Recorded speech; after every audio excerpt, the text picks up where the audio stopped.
ഇപ്പൊ ഒരു പെണ്ണ് നോ എന്ന് പറഞ്ഞു കഴിഞ്ഞാൽ അത് നോ ആണ്. അത് മനസ്സിലാക്കുന്നതിന് പകരം അതിനെ കൊലപ്പെടുത്താൻ തീരുമാനിച്ചുറയ്ക്കുക.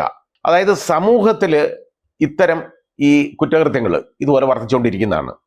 ഈ പെൺകുട്ടികൾ, നിരാലംബരായ പെൺകുട്ടികൾക്കെതിരെയുള്ള അതിക്രമങ്ങൾ ഒരുപാട് കൂടിക്കൊണ്ടിരിക്കുകയാണ്.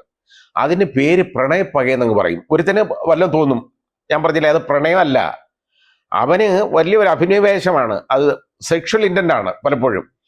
ആ ലൈംഗികത പേരിൽ അവനങ്ങ് വിരോധം വരിക ഒരു പെണ്ണിനെടുത്ത്. ആ അവരെ വന്ന് പിന്നെ അതിനെ എങ്ങനെയെങ്കിലും ഉന്മൂലനം ചെയ്യുക, കൊല്ലുക. അവന് പ്രശ്നമൊന്നുമില്ല, ഇതൊന്നും സംഭവിച്ചിട്ടില്ലല്ലോ. ഇതാണ് കാര്യം. ഇങ്ങനെയുള്ളവന്മാരെ എന്ത് കൈകാര്യം ചെയ്യണം?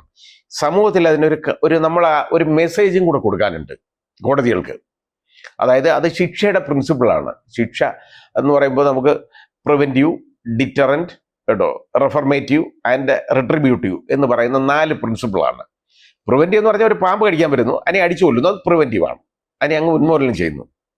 അപ്പോൾ അത് ചെയ്യണമെന്ന് ഞാൻ പറയുന്നില്ല. പക്ഷേ ഇനി ഡിറ്ററൻറ്റ് എന്ന് പറയുന്നത് ഒരു കർശനമായ ശിക്ഷ ഇങ്ങനെയുള്ള കേസിൽ കൊടുത്താൽ അത് സമൂഹത്തിലൊരു മെസ്സേജാണ്. അപ്പോൾ ഡിറ്ററൻസിൻ്റെ പ്രിൻസിപ്പിൾ അവിടെ ഉണ്ട്, കഠിനമായ ശിക്ഷ, അതാണ്. പിന്നെ റിട്രിബ്യൂട്ടീവ്, പ്രതികാരവാഞ്ച. ഇത് പ്രതികാരവാഞ്ച എന്ന് പറയുന്നത് ഈ കൊല്ലപ്പെട്ട പെൺകുട്ടികൾക്ക് മാതാപിതാക്കൾക്കോ അല്ലെ ബന്ധുക്കൾക്കോ പ്രതികാരവാഞ്ച ഉണ്ടാവാം. അത് ഇവനെ ഒരു വധശിക്ഷ കൊടുക്കുമ്പോൾ അത് അവരുടെ ഒരു ആഗ്രഹമാണ്. ഒന്ന് റെഫർമേറ്റീവ്, ഇവനെയൊക്കെ അതായത് റിഫോം ചെയ്തെടുക്കുക, കേട്ടോ, ഇത് മാനസിക രോഗമാണത് എന്നുള്ള രീതിയിൽ കരുതുക. പക്ഷേ അത് ഇങ്ങനെയുള്ള കേസുകളിൽ ഇതെല്ലാം മാനസിക രോഗമാണെന്നുള്ള രീതിയിൽ അങ്ങോട്ട് പോയി കഴിഞ്ഞാൽ ഈ പെൺകുഞ്ഞുങ്ങൾ എങ്ങനെ ഇറങ്ങി റോഡിൽ നടക്കും? അവരെങ്ങനെ അവരെ വീട്ടിൽ താമസിക്കും? അവരെങ്ങനെ കോളേജിലോ സ്കൂളിലോ പോകും? ഇതും നമ്മൾ ചിന്തിക്കേണ്ടതാണ്. ഇതെല്ലാം കോടതികളുടെ ബാധ്യതയാണ്. അതുകൊണ്ട് എൻ്റെ അഭിപ്രായത്തിൽ ഇതിൽ ശിക്ഷ കുറഞ്ഞുപോയി എന്നുള്ളതാണ് ഞാൻ കണക്കാക്കുന്നത്. വധശിക്ഷ കൊടുക്കണമായിരുന്നു. കാരണം സമൂഹത്തിൽ ഇങ്ങനൊരു ബോധ്യം വേണം, ഒരു അവബോധം ഉണ്ടാവണം. അത് വേണം. ഈ കാണുന്നവൻ ഒന്നുകൂടെ ഒന്ന് ചിന്തിക്കും. ഈ വധശിക്ഷ എന്നൊക്കെ പറയുമ്പോൾ ആളുകൾ വിചാരിക്കും ഈ 10-20 പേരെ ആവശ്യമില്ലാതെ വധശിക്ഷ കൊടുക്കുന്ന കേസുകൾ പോലല്ല ഞാൻ ഈ പറയുന്നത്. ഇതിനകത്ത് ഇങ്ങനെയുള്ള കേസുകൾ വധശിക്ഷ കൊടുക്കുമ്പോൾ യമനൊക്കെ രണ്ടാമതൊന്ന് ആലോചിക്കും ഇങ്ങനെ ചെയ്യാൻ പോകുന്നത്. മാത്രമല്ല, അന്നേരം വധശിക്ഷ അങ്ങ് ജീവപര്യന്തം ആക്കി അങ്ങ് ഹൈക്കോടതി അങ്ങ് റെഡിയാക്കി തരുമെന്ന് അങ്ങനെ ഒന്നും റെഡിയാക്കി കൊടുക്കാനൊന്നുമില്ല. ഇങ്ങനെയുള്ള കേസിനകത്ത് ഞാൻ ഈ പറഞ്ഞ പ്രിൻസിപ്പിൾ വെച്ച് യഥാർത്ഥത്തിൽ വധശിക്ഷ കൊടുക്കേണ്ട കേസാണ് ഇതൊക്കെ. അതൊക്കെ അങ്ങനെ അങ്ങ് മാറ്റത്തൊന്നുമില്ല. മാറ്റാതിരിക്കുമ്പോൾ ഈ കൊലക്കയറിൻ്റെ ഓർമ്മയുണ്ടല്ലോ, ഓടുകൂടി അവൻ കഴിയുന്ന കാലമുണ്ടല്ലോ, യഥാർത്ഥത്തിൽ അതൊരു ശിക്ഷയാണ്. അങ്ങനെങ്കിലും അവനൊരു മാനസിക പരിവർത്തനം ചിലപ്പോൾ ഉണ്ടായേക്കും. അല്ലാതൊന്നും ഇവനൊന്നും മാനസിക പരിവർത്തനമൊന്നും ഉണ്ടാവത്തില്ല. അതായത് ഭിക്ഷയെടുത്തും തെണ്ടി നടന്നും റോഡിലൂടെയൊക്കെ നടക്കുന്ന ഒരുത്തൻ പെൺകുഞ്ഞിനെയൊക്കെ കൊന്നിട്ട്, പെൺകുട്ടികളെ ഇതുപോലെ കൊന്നിട്ട് കൊലപ്പെടുത്തിയിട്ട് ജയിലിൽ കിടന്ന് തിന്ന് തടിച്ചു കൊടുക്കുന്നത് കാണാനാണോ നമ്മൾ ഇരിക്കേണ്ടത്? അത് ചിന്തിക്കേണ്ടതാണ്. ഈ ചിന്ത കോടതികൾക്കുണ്ടാകണം.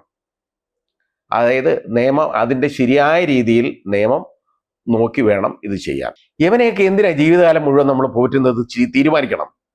ഇവിടുത്തെ പട്ടിണി പാവങ്ങൾക്ക് ഇവിടെ ക്ഷേമ പെൻഷൻ കൊടുക്കാൻ കാശില്ലാത്ത സ്ഥലത്ത്, അതായത് പാവങ്ങൾക്ക് ജീവിക്കാൻ ചെലവിന് കൊടുക്കാൻ പണമില്ല. അവിടെ നവകേരള സദസ്സും മറ്റേതിനും ഒക്കെ പൈസ ഉണ്ട്, അത് വേറെ കാര്യം.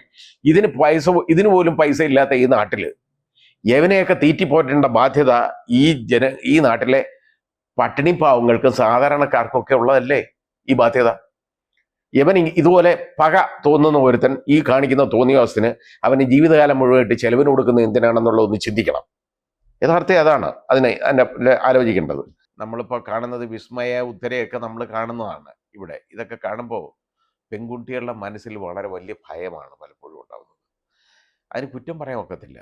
അവർ പലരും ഒരുപാട് ചിന്തിച്ചിട്ടും ആലോചിച്ചിട്ടും മാത്രമേ അതായത് ഈ കല്യാണം ആലോചിച്ചിട്ട് വരുന്നവനെ അതുപോലെ മൈക്രോസ്കോപ്പിക് ആയിട്ടുള്ള പരിശോധനയിലൂടെ അല്ലാതെ ഇപ്പോൾ ഒരു പെൺകുട്ടിയും വിവാഹത്തിന് തയ്യാറാവുന്നില്ല. അതിൻ്റെ കാരണം നമ്മളിപ്പോൾ കണ്ടുകൊണ്ടിരിക്കുന്നത് തന്നെയാണ്. ഇപ്പോൾ ഈ അടുത്ത സമയത്ത്, അതായത് കഴിഞ്ഞ ദിവസമൊക്കെ ഉണ്ടായ സംഭവം നമ്മളൊന്ന് ആലോചിച്ച് നോക്കണം. അതായത് നോർത്ത് പറവൂർക്കാരിയായ ഒരു പെൺകുട്ടിയെ കോഴിക്കോട്ടുകാരനായ ഒരു ചെറുപ്പക്കാരൻ വിവാഹം കഴിക്കുന്നു. അത് മാട്രിമോണിയൽ ഇതിലൂടെ വന്ന ഒരു പരസ്യത്തിലൂടെയാണ്, മാട്രിമോണിയൽ അഡ്വർടൈസ്മെൻറ്റിലൂടെയാണ് ഈ വിവാഹം നടക്കുന്നത്. ഇത് ആദ്യം ഈ പെൺകുട്ടി വേണ്ട എന്നൊക്കെ പറഞ്ഞുവെങ്കിൽ പോലും വീണ്ടും ഈ കല്യാണം കഴിച്ച ഈ വരൻ എന്ന് പറയുന്നവൻ്റെ നിർബന്ധം, അവൻ വന്ന് രണ്ടാമത് വീണ്ടും ഇൻസിസ്റ്റ് ചെയ്താണ് അവസാനം ഇത് സമ്മതിക്കുന്നതൊക്കെ. ഈ ആദ്യത്തെ ആഴ്ചയിൽ തന്നെ ഈ പെൺകുട്ടിയുടെ അവൻ്റെ വീട്ടിലിട്ട് അങ്ങ് ശരിക്കും ഉപദ്രവിക്കുകയാണ്.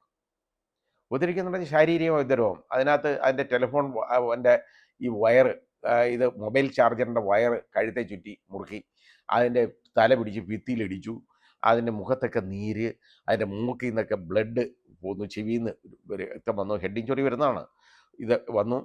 ഈ രീതിയിലൊക്കെ ഇത് വന്ന് അതിനെ അവൻ തന്നെ, അവനും അവൻ്റെ സുഹൃത്തും കൂടെ ആശുപത്രി കൊണ്ടുപോയി ഇവിടെ. എന്നിട്ട് അവിടെ എന്തെങ്കിലും കള്ളം പറഞ്ഞു കാണും, തെന്നി വീണെന്നോ എന്തെങ്കിലുമൊക്കെ ഉമ്മാർ പറയുമല്ലോ, അതാണ് അവർ ചെയ്തുകൊണ്ടിരിക്കുന്നത്, ഒതുക്കി തീർക്കാൻ. എന്നിട്ട് അവസാനം ഈ ഒരാഴ്ചയായപ്പോൾ ഈ ചെറുക്കൻ്റെ വീട് കാണാനായിട്ട് പെൺകുട്ടിയുടെ വീട്ടിൽ നിന്ന് ആളുകൾ അങ്ങോട്ട് വന്നു.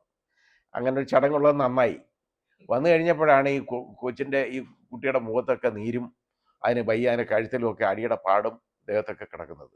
അപ്പോൾ അന്വേഷിച്ചപ്പോഴാണ് മനസ്സിലാവുന്നത്, ഇവൻ രാത്രി മദ്യപിച്ച് വന്നു കഴിഞ്ഞാൽ അവൻ്റെ ജോലി എന്ന് പറയുന്നത് ഇതിനെ എടുത്തിട്ടിരിക്കുക. ഇതിൻ്റെ ദേഹത്ത് കൈവെക്കാൻ ഇവൻ എന്താ അധികാരമുള്ളത്, അവകാശമുള്ളത്? ഇതെങ്ങനെ ഈ പെൺകുട്ടികൾ പിന്നെ ഇങ്ങനെ പോകുന്നത്? എന്ത് ചെയ്യാനൊക്കെ ഇവർക്ക്? അവർ ഈ കല്യാണം കഴിച്ച് പോയി അവരെ ഈ ഭർത്താവിൻ്റെ വീട്ടിലേക്ക് ചെന്ന് കഴിഞ്ഞാൽ പിന്നെ അവർ നിരാരംഭരാണ്. ആകെപ്പാടെ അവരെ അവലംബമായിട്ട് എടുക്കേണ്ടത് ആ വീട്ടുകാരെയും ഈ ഭർത്താവിനെയാണ്. പക്ഷേ അവരിതുപോലെ തിരിഞ്ഞാലോ? മാത്രമല്ല, ഇപ്പം ഇത് കൂടാതെ അവൻ്റെ അച്ഛനും അമ്മയും സഹോദരിയും അവർ സ്ത്രീധനം കൂടുതൽ കൊടുക്കണമെന്നും പറഞ്ഞ് ഇതിനെ പിടിപ്പിച്ചുകൊണ്ടിരിക്കുന്ന മാനസികമായിട്ട്. അങ്ങനെ ഒരു അലിഗേഷൻ ആ കുട്ടിയുടെ പിതാവ് പറഞ്ഞിട്ടുണ്ട്. അതൊന്നും തെറ്റാൻ വഴിയില്ല. ഇവനെ ജർമ്മനിക്ക് അവനെ വിടരുത്. കാരണം അവന് ഇവിടെയൊക്കെ തെണ്ടി നടക്കണം, അതാണ് ചെയ്യേണ്ടത്.